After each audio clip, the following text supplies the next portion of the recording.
The secret to it is you just gotta get your hand close to its head and then snap really quick, grab its head, and then you can pick it up and move it. We got rock just filling our ground. So if I don't need to sink it as deep, that's a blessing for me.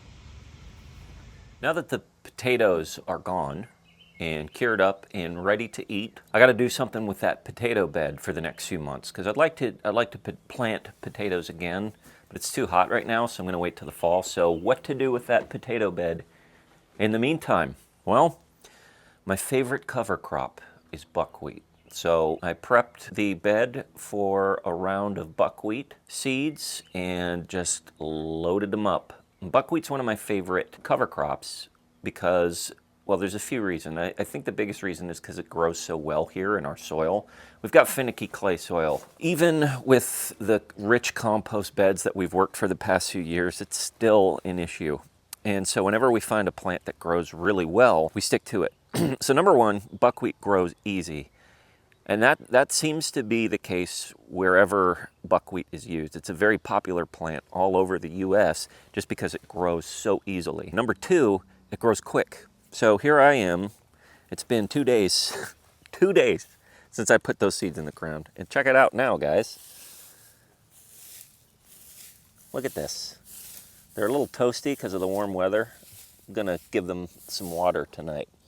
But you can see that it's already jumping with buckwheat. So that's the second reason, is that they grow really quickly. So they grow well, they grow quickly. And the third reason is that buckwheat is just a great cover crop to have. It adds so much to the soil. After it grows up and flowers out, we literally just pull the stalks up and just lay them down and let them feed the soil. Buckwheat is filled with the nutrients. Everywhere that we've done buckwheat in our beds in the past, those beds have gotten extremely productive. I don't know the exact chemical composition of buckwheat, but I do know that it feeds our soil very well. So that's the trifecta. You couldn't ask for a better cover crop. I recommend buckwheat as a cover crop to anyone who asks. Get some buckwheat seeds. They're very, very easy to grow. They grow quick and they feed your soil. There's a fourth potential, and that's where I could actually harvest buckwheat seeds and mill them. I don't have a mill, unfortunately, and I don't have nearly enough yield of seeds to actually take them to a mill and mill out my own buckwheat. I do like buckwheat. Nana makes buckwheat pancakes that are excellent. Maybe one day, maybe if we get a huge field filled with buckwheat, I'll actually harvest it and mill it out and make my own buckwheat pancakes. But in the meantime, I'm using it as my preferred cover crop, my cover crop of choice. And if you're looking for a cover crop, I would suggest the same.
All right, so unfortunately, my phone overheated when I was putting this fence up yesterday.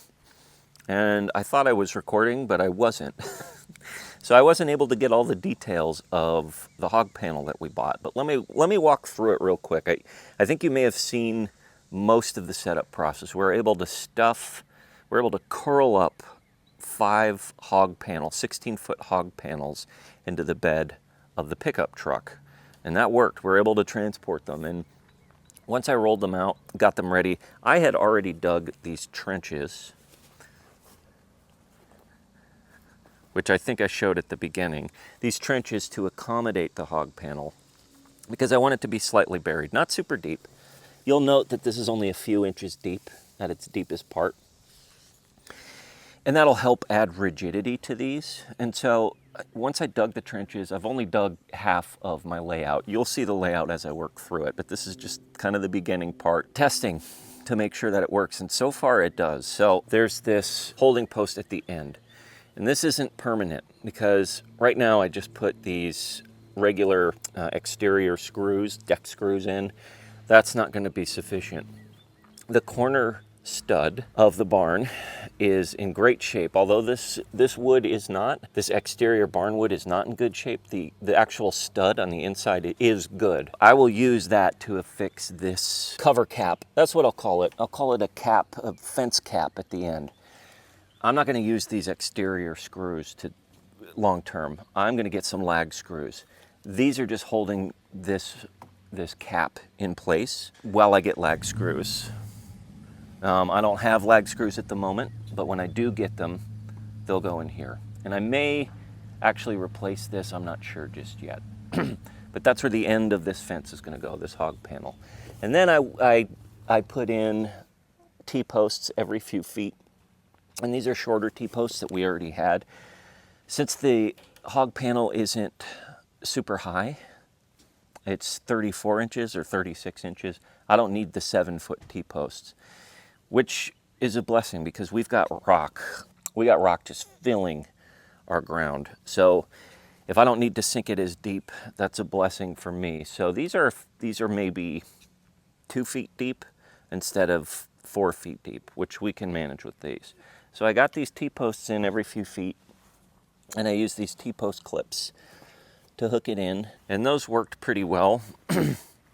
And at the end, the corner post right here, they actually have a special type of screw that allows you to affix the end of your hog panel or your cattle panel to wooden posts, and that's exactly what I did here. Now, I think somebody mentioned before, pigs are going to push out. And so even though this seems very rigid now that I've installed it, you can see me pushing it. When you get big multi-100-pound pigs pushing with all their weight against this thing, it needs to be as strong as possible. I may need to rethink this end right here. Maybe I need to buttress it up with another piece of wood. I haven't quite made that decision just yet. But I'm excited about the hog panel because I was going to do the welded wire. There's a couple of reasons I didn't. I think the primary reason I didn't is because you start dealing with things like tension, and I'd have to build out this corner post a little more, which is very challenging, again, because of the rocky ground that we're in. And usually you'll see use of welded wire on big plots, not a smaller plot like this. So it was cost effective to get this very rigid hog panel, and I like how it looks too. I actually prefer the look of the hog panel, the stock panel or cattle panel, whatever you want to call it, to the welded wire. That's my own preference. So now that I've got this one on, I'm going to finish the rest of the lean-to, except for the areas where I'm going to put gates. Now, gates is a whole other video, and we'll get there when we get there. Right now, I'm not worried about gates. What else was I going to say? There was one other thing I was going to mention about this setup. Oh yeah, so one other thing I'd like to note, yes, even though it's rigid, if you get an angry pig that's rooting at the bottom there and really trying to push through, it might not be enough, and I understand that. One thing I did want to note is that this is a redundancy. We're still going to put either netting or wire strand, an electric wire strand along the bottom when we do get pigs in here. So this gate is a redundancy because when we did have pigs before, we only used netting. And there were several occasions where they'd get shocked, but instead of backing up, they'd charge forward. And then they'd get really freaked out because they kept getting shocked again and again and again, and they'd rip through the fence and we'd have to catch them, and it was a whole ordeal. With this redundancy here, the hope is if a pig gets shocked and goes forward, he'll meet enough resistance against this fence to back up. One thing I may add, and I haven't decided, is a layer of sheet panel along the bottom. That's still a decision that's to be determined. But that's the overall goal with this setup, is hog panel exterior as a redundancy, and on the inside, a line of electric wire strand at the bottom, so that when those pigs do come up to this fence line, they get snapped with that electric shock. Lenny boy. Hey, Lenny boy. So we've had a snake visit us, or probably several snakes visit these egg boxes where chickens like to lay their eggs a couple times over the past few months. And I believe the snake that I ran into the other day as I filmed this was a rat snake, which is actually a beneficial type of snake that's common to this area of eastern Tennessee. So there's rat snakes and black snakes, or king snakes, whatever you want to call them, which, even though I get tons of critters on the Homestead that I will eliminate because they pose a threat to our animals, I will not mess with the snakes. I like to keep the snake population, especially the rat snake and king snake population, abundant on our homestead, which means losing eggs sometimes. So whenever I catch a snake, the secret to it is you gotta kind of get your hand close to its head and then snap really quick. Grab its head with your thumb on the top of its head, and then you can pick it up and move it. And so what I will always do whenever I have snakes in the egg box is I'll do that. I'll snap them up real quick, and then I'll just move them to the other side of the homestead, a couple acres away. Sometimes I'll put them in a bucket, or sometimes I'll just carry them out there and just try to get them as far away from the barn as possible, because my hope is that they won't slither their way back. They probably do, but you know, losing an occasional egg to these snakes, I look at as kind of a tax that I pay to Mother Nature, because these snakes, king snakes and rat snakes, like I said, are very beneficial. They eat poisonous snakes, and they eat things like rats, hence the name. They eat mice, they eat vermin that are in our barn. So it's worth it to have them around. They're a good symbiotic creature to have here on the homestead. So yes, they'll grab an egg every once in a while, but I don't want to kill them. I want to keep them around. Well, thanks for hanging out with us, guys. It's always rewarding to work on bigger projects like this, bigger infrastructure projects like this, because it means you can do more with your homestead. And again, we really miss having pigs. So getting this in place will get us one step closer to getting them back here on the homestead. Anyways, there's always work to be done here. And so we thank you for hanging out. And until we see you again next time, please remember, as always, slowly.